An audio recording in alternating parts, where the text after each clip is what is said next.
Russia ने निकाल दिए बाकी यूक्रेनियन अस्कर अपने कुर्स्क के एरिया से एक तरफ, तो दूसरी जानिब डोनाल्ड ट्रंप ने वेटिकन में ज़ेलेंस्की से वन ऑन वन मुलाकात कर ली।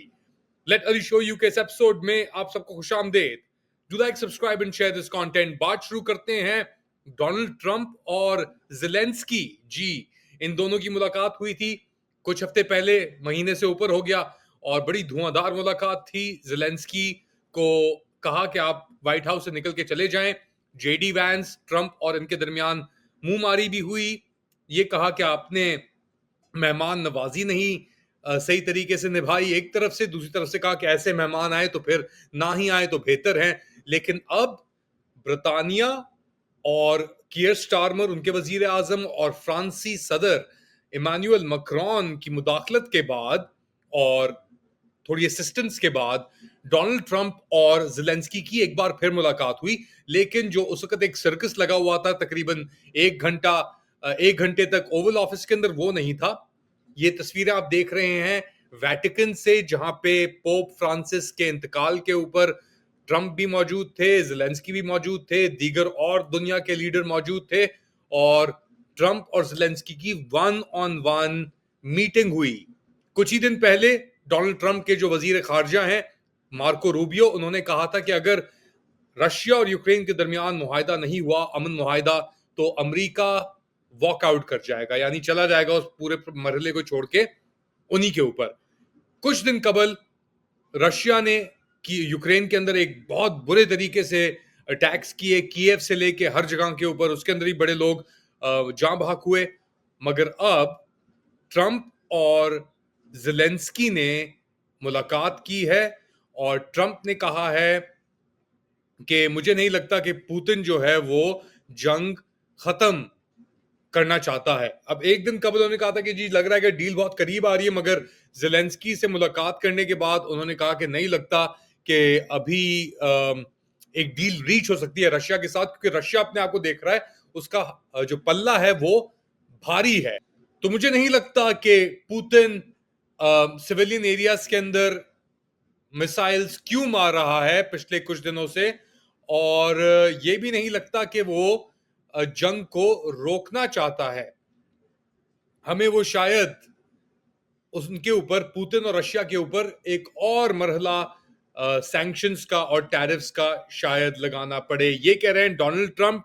और वाकई में अगर रशिया की भी आप हरकतें देखें तो रशिया का जो पल्ला है वो भारी है, उसके पास कार्ड्स मौजूद हैं। जैसे अभी उन्होंने आखिरी जो यूक्रेनियन ट्रूप से उन्हें रशिया के अंदर कुर्स्क के एरिया में, जो यूक्रेन के साथ लगता है, खार के वॉइन एरियाज के साथ, वहां से 1 साल तकरीबन हो जाने के बाद रशिया ने उठा फेंक दिए हैं यूक्रेनियंस कुर्स्क से बाहर। अब वहां पे उन्होंने कब्जा किया हुआ था इस उम्मीद से कि वो रशिया का जो ऑफेंसिव है डोनेट्स के अंदर, डोनबास के अंदर और साउथ के अंदर, मेलिटोपोल, इन एरियाज के अंदर, उसको थोड़ा थाम देगा, रोक देगा। और इनिशियली तो ये हुआ कि अटेंशन थोड़ी रीफोकस हुई रशिया की कुर्स्क की तरफ, मगर ये 1.5 साल की करविश के बाद दोबारा चीजें आके उस नहज पे खड़ी हैं जहां पे रशिया ने यूक्रेन को हटा दिया है। और रशिया ने एक बार फिर इस बात का भी एतराफ किया कि शुमाली कोरिया, नॉर्थ कोरिया के जो सिपाही हैं वो भी लड़ रहे थे रशिया के साथ कुर्स्क के एरिया के अंदर, और उनको Russian military chief of staff ने हीरो करार दिया है कि उनकी इतनी जबरदस्त लड़ाई रही इस एरिया में यूक्रेनियंस को निकाल के हटाने में। गेरासिमोव जो है उनके आर्मी चीफ, उन्होंने कहा है कि नॉर्थ कोरियन सोल्जर्स का जो जज्बा था, उनकी हिम्मत थी, उनमें जो बहादुरी थी, वो हमने सिर्फ रशियंस में देखी है अपने अलावा, साइड बाय साइड। अच्छा, तकरीबन लग रहा है कि 14,000 के करीब एस्टिमेटेड है नॉर्थ कोरियन जो लड़ रहे हैं रशिया के साथ मिलकर यूक्रेनियन के खिलाफ। इसके अंदर से 3,000 रीइंफोर्समेंट्स और भेजी गई जो मारे गए नॉर्थ कोरियंस। और यूक्रेनियन ऑफिशियल जो हैं वो कह रहे हैं कि जी हमारी जो अपना सिर्फ अभी चीज चल रही है वो American intelligence American satellite access, जिसके अंदर स्टारलिंक इलॉन मस्क की भी उनको एक्सेस दे दिया, उसकी बुनियाद पर वो ड्रोन्स ऑपरेट कर पा रहे हैं इन एरियाज में आगे बढ़ा के सिचुएशन को। तो ये बैलेंस ऑफ पावर है। एक तरफ आप जो देख सकते हैं ट्रंप और ज़ेलेंस्की की मुलाकात, ज़ेलेंस्की लग रहा है कि थोड़ा जरा घबराया हुआ लग रहा है, सहमा हुआ लग रहा है। दूसरी जानिब रशिया और उनके जो लक्षण आप कह लें वो बहुत ही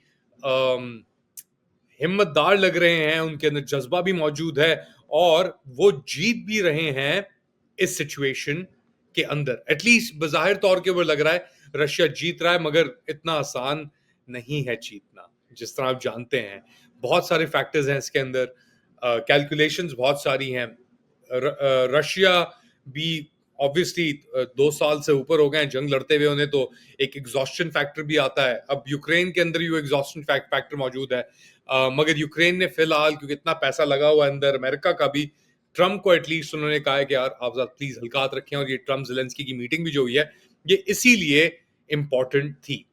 अच्छा, एक तरफ तो ये हो रहा है, ट्रम्प ने हिंदुस्तान और पाकिस्तान के मसले के ऊपर ही बात की है कि अमेरिका मुदाखलत नहीं करेगा, जो लग रहा है ना इंडिया की तरफ से और ना पाकिस्तान की तरफ से। तो कोई ऑफ रैम्प जिसे कहते हैं ना कि यार पाकिस्तान के पास मौजूद है, इंडिया के पास मौजूद हो, वो नहीं होगा।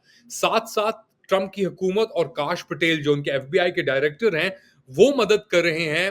ऑल आउट सपोर्ट उन्होंने कहा है कि हम इंडिया को प्रोवाइड कर रहे हैं, और एफबीआई के वो हेड हैं ऑब्वियसली, और जो इन्वेस्टिगेशंस चलनी है इसके अंदर, उसके अंदर भी बहुत बड़ा हाथ होगा अमेरिका का अगर इंडिया मदद मांगता है। और इंडिया एक केस बिल्ड कर रहा है। हम जानते हैं कि उसने सऊदी अरेबिया को भी इंटिमेट किया है, उसने ब्रिटानिया और अमेरिका को भी इंटिमेट किया है, और वो चाइना को भी इंटिमेट कर रहा है बाय द वे।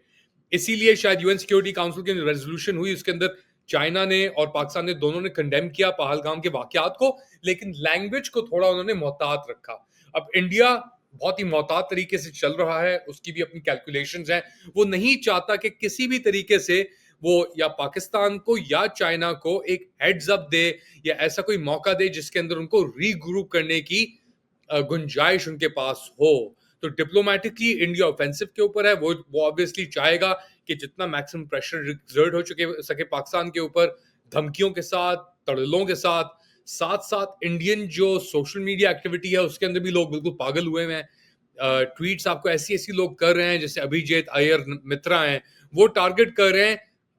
एक है बुशरा शेख, ब्रिटिश पाकिस्तानी है, उनको अजीब और गरीब तरीके से पूरी एक ट्रोल फार्म है जिसने सब लिहाज छोड़ दिए हैं, और इसीलिए शायद पाकिस्तानी जो ट्रोल्स हैं उनकी इतनी बेहतरीन ट्रोलिंग कर रहे हैं हिंदुस्तानियों की कि आपकी सोच होगी। बहुत कुछ हो रहा है जैसा आप समझते हैं। बताएं मुझे कमेंट सेक्शन के अंदर आपकी क्या रीडिंग है, किस तरफ चीजें मूव कर रही हैं, किस दिशा में चीजें जा रही हैं। बताएं कमेंट सेक्शन के अंदर, क्या हिंदुस्तान के पास सब कार्ड्स मौजूद हैं कि वो डरा हुआ है चाइना पाकिस्तान कॉम्पैक्ट से। पाकिस्तान की जो अपनी रियासत है उसने अपने लोगों पे तशद्दुद करके बहुत सारी चीजों को अपने अगेंस्ट कर लिया इस मरहले के अंदर।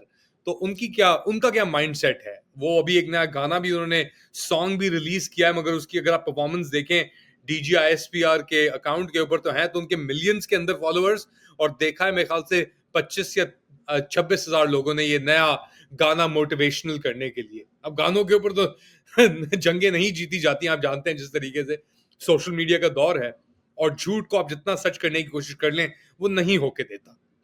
फिलहाल इतना ही। Do like, subscribe and share this content. अपना ख्याल रखिएगा, दुआ में शामिल रखिएगा। अल्लाह हाफिज।